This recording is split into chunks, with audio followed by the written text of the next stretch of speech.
Iya Pak, kalau kata grup WA sih inilah investasi yang menguntungkan Pak, gitu kan.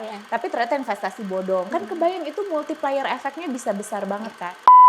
Nggak apa-apa, tetap jangan sampai si api yang apa yang kita suka atau kita mimpikan itu padam, tapi mungkin memang ada masa-masa atau tahap-tahap yang ya memang perjalanannya seperti itu gitu.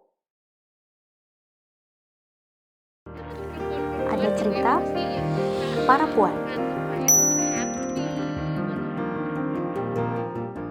Mbak Putih, aku ngeliat-ngeliat kan Mbak Putih sering ngambil online courses. Jadi nggak cuma satu, karena udah dari sejak lama ya Mbak ya. Dari kapan itu ya Mbak? Tengah tahun lalu kayaknya. Tengah tahun lalu, berarti memang udah pas masuk pandemi ya? Pas masuk pandemi. Pas masuk pandemi. Itu Mbak, itu udah ya. Waktunya gimana ya Mbak? Jadi online courses itu sebenarnya adalah hikmah pandemi sih. Hikmah pandemi. Karena orang-orang mendadak jadi oh ya ini ada online courses, ada online courses. Tapi kalau soal pembagian waktu ternyata emang kadang-kadang suka menaikkan asam lambung juga sih. Tapi aku happy banget somehow kayak ada energi baru. Jadi soal online courses ini aku tuh lagi ngambil yang namanya micromaster. Jadi kan ada master degree, ada sebutannya kalau di platform yang aku belajar ini dia micromaster. Jadi satu titel dia itu, tapi kita ada 4 mandatory courses yang harus kita ambil. Dan itu ada tugas yang akan dicek sama tim staff akademiknya gitu. Nah itu ada dari berbagai macam university sih. Yang aku ambil tuh yang dari NYU. Somehow aku tuh merasa kayak belajar hal baru. Jadi walaupun kadang-kadang pas ngerjain tugasnya stres, tapi ya lumayan seneng sih ngerasa apa ya, ada kekuatan dan pengetahuan baru sih. Tapi ya betul sih Mbak, aku juga waktu itu tertarik ngambil online course gitu ya. Tapi kalau Mbak Putihnya sendiri tuh sebetulnya karena memang suka, kalau tadi kan seneng ya karena belajar hal baru gitu. Ataukah karena emang ada apa sih kayak ilmu-ilmu tertentu yang emang dikejar, mau diambil, di formal dulu mungkin nggak dapet atau? Kalau bidang yang aku ambil itu kan integrated digital media. Karena aku udah pindah jurusan nih, udah kayak berbelok gitu kan. Jadi aku dulu S1-nya geologi, terus sekarang udah pindah ke industri kreatif lah ya, digital content. Walaupun sampai detik ini nggak pernah ada klien yang nanya, kamu S1-nya apa gitu ya. Sejauh ini alhamdulillah nggak ada yang nanya untuk kayak requirement kerjaan, tapi aku ngerasa oh pengen tahu juga nih gitu. Apa sih kalau misalnya kita dulu belajar ilmunya itu, apa sih yang diajarin gitu. Ternyata seru juga sih, apalagi ini kan berarti modulnya dari NYU, jadi aku ngerasa wah ini mencerahkan banget sih gitu. Ini salah satu bentuk aktualisasi diri juga kah atau? Mungkin bisa pengembangan diri kali ya, pengembangan diri. Okay. Apa namanya? Berarti sekarang udah ngantongin berapa ini Mbak? Sertifikat. Kalau untuk yang program micromaster 2 dari 4. Micromaster tadi itu ya? Untuk yang integrated digital media. Tapi sebelumnya aku kayak sempat ngambil 2 courses lain. Jadi kayak storytelling for social changes sama science of everyday thinking. Tapi menarik banget sih. Oke. Ini sebetulnya apakah rata-rata yang diambil itu cita-cita awal sebelum akhirnya masuk geologi? Tapi akhirnya misalnya mungkin mimpi itu tergeser atau?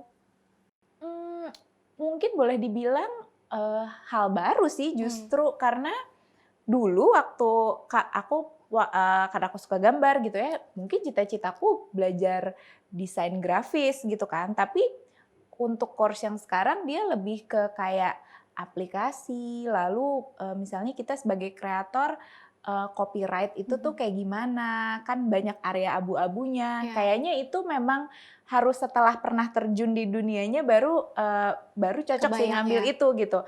Jadi tapi mungkin ada hubungannya sih, mungkin karena dulu nggak sempet ngambil yang kreatif sekarang kayak pengen tahu kayak apa sih. Tapi kenapa Mbak? Kenapa ngambil geologi? Jadi sebetulnya sekarang akhirnya ada nih yang nanya background-nya. Akhirnya ada yang nanya nih lumayan. Jadi aku tuh S1 jurusan teknik geologi di ITB. Sebetulnya itu adalah arahan atau ya emang disuruh orang tua gitu kan.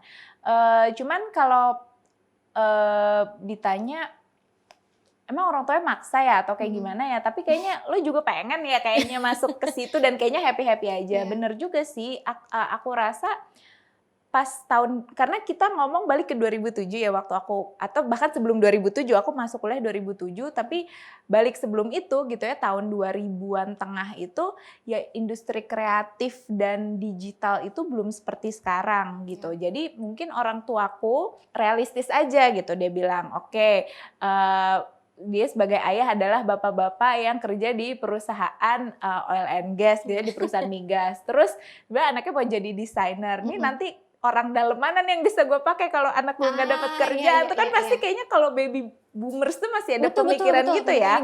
Dan maksud aku masuk akal juga karena zaman dulu itu ruang untuk berkreasi atau mengkomersialisasikan karya kan sedikit banget. Kayak misalnya mau cari uang dari mana kan bisa gitu ya. Kalau misalnya zaman dulu tuh ilustrator, space-nya mungkin di majalah. Untuk bagian zodiak tuh ya kan. Tapi kan harus udah kayak level tertentu banget kan yang bisa sampai kayak masuk majalah gitu.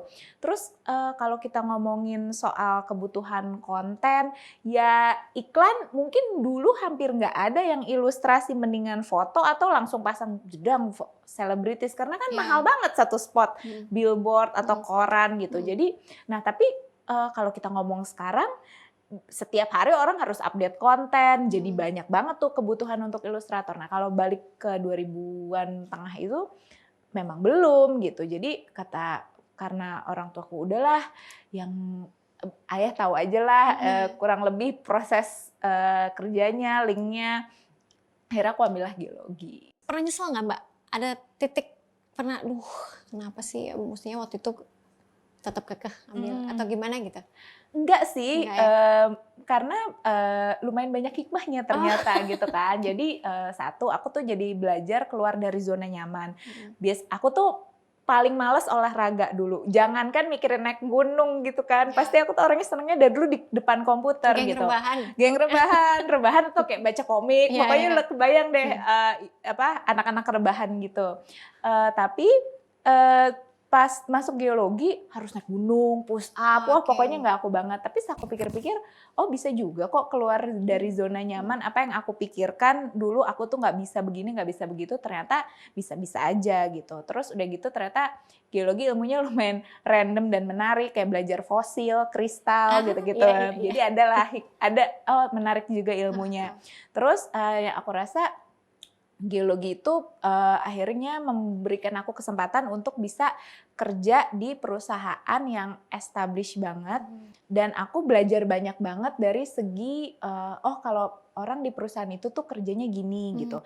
5 tahun aku kerja di sana, menurut aku kepake banget untuk aku hari ini gitu sebagai ilustrator karena kan akhirnya banyak deal sama klien yang memang di perusahaan. Aku kebayang tuh ini tuh bukan hanya soal menggambar, tapi banyak juga soal gimana sih kita berkomunikasi, present, terus berkomunikasi via email, terus bisnis prosesnya mereka, invoicing dan segala macam gitu. Jenjang approval gitu kan. Jadi aku ngerasa itu bikin smooth banget pas aku proses deal atau tektokan sama klien gitu.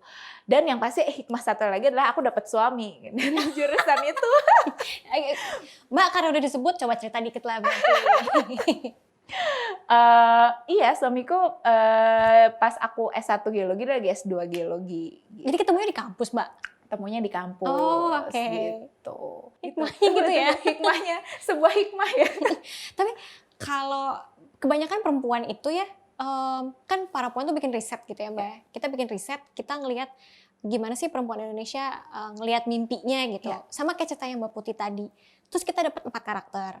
Ada pengembara, ada pengelola, ada pengabdi, ada pengampu. Ini aku pendekin aja gitu ya. Cerita Mbak Putih sedikit banyak mirip sama cerita saya juga. Jadi kayak ya udah orang tua waktu itu maunya apa, oke deh gitu.